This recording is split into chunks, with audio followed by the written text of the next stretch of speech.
រឿងក្អែកការកូនសេចក្តីដំណើរថាមានស្ដេចក្អែកមួយនៅអាស្រ័យលើចុងត្នោតយ៉ាងខ្ពស់ថ្ងៃមួយក្អែកនេះក៏ប្រុងរៀបចំការកូនឲ្យមានគូស្រករ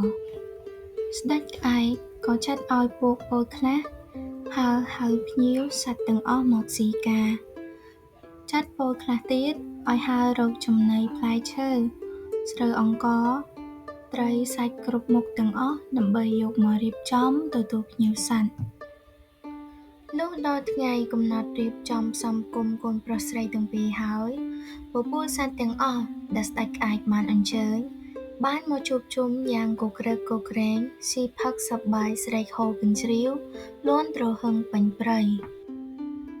និយាយពីសត្វអណ្ដើកដែលស្ដេចក្អែកបានអញ្ជើញដែរក៏ខំវាក៏ខ្វេះក៏ខ្វះទៅនឹងគេដែរតែដោយហេតុជើងគាត់ខ្លីពេកក៏មកដើរក្រោយគេលុះទៅដល់ដើមត្នោតដកកមើលទៅលើឃើញពពួកសត្វគេស៊ីផឹកអ៊ូអរយ៉ាងក្រៃលែងក៏នឹកឃ្លានស្រក់ទឹកមាត់មិនដឹងគិតធ្វើម្ដេចនឹងឡើងទៅលើចុងត្នោតបានពេលនោះស្រាប់តែមានពស់មួយលូនមកដល់អណ្ដើកក៏សួរទៅពស់ថាបងពស់ទៅណាដែរពស់ឆ្លើយថាខ្ញុំបំរុងនឹងទៅស៊ីការកូនបងក្អែកចុះបងអណ្ដើកឯងមកទីនេះធ្វើអ្វីដែរ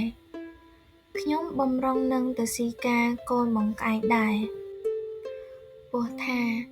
បើដូច្នេះចូលបងអណ្ដើកឯងខំកន្ទុយខ្ញុំមកខ្ញុំនឹងលូនយោងឡើងទៅលើ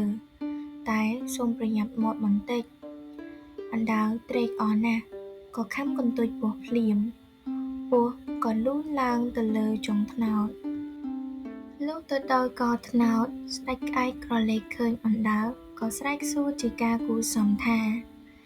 យីបងអណ្ដើកអញ្ជើញមកដែរអណ្ដើកភ្លេចខ្លួនឆ្លើយទទួលនឹងពាក្យគួរសមនេះវិញថាបាទមួយរំពេចនោះអណ្ដើកក៏របូតមាត់អំពីកន្ទុយពស់ធ្លាក់ខ្ពកមកដល់ដីបណ្ដាលឲ្យខ្ទមស្នោកនៅជាប់ស្នាមរហូតមកដល់សព្វថ្ងៃនេះឯងចំណីអាហារដែលប្រុងនឹងបានស៊ី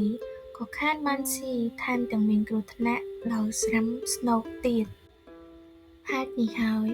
បានជាមានពាក្យចាស់តែនិយាយឲ្យមនុស្សដែលគេហៅទៅជប់លៀងឬបរិភោគអាហារក្នុងពិធីអ្វីមួយមនុស្សដែលគេហៅនោះទៅពុំទាន់ពេលម្ហូបអាហារក៏អស់ទៅលុះមនុស្សនោះទៅដល់ក្រោយគេច្រើននិយាយឲ្យថាមនុស្សមាត់អណ្ដើក